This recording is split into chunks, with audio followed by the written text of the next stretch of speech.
Hello everyone, আসসালামু আলাইকুম। আয়াত ফুড কার্টে সবাইকে স্বাগত জানিয়ে শুরু করছি আমার আজকের নতুন একটা ভিডিও।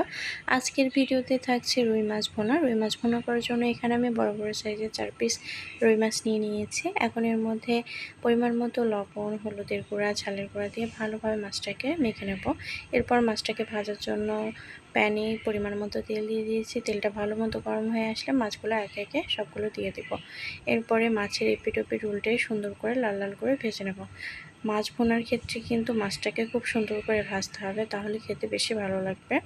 এরপরে এর মধ্যে পেঁয়াজ কুচি আর বাটা মশলাগুলো দিয়ে দেবো। এখানে আমি জিরা, পেঁয়াজ আর সরিষা বাটা দিয়ে দিয়েছি।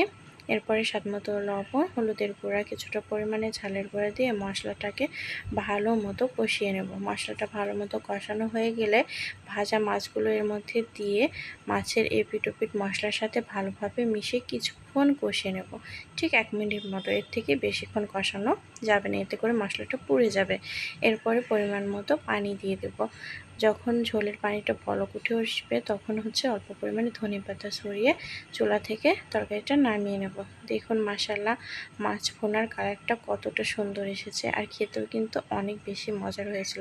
এভাবে মাছ ভুনা করে খেয়ে দেখবেন, আশা করি আপনাদেরও ভালো লাগবে।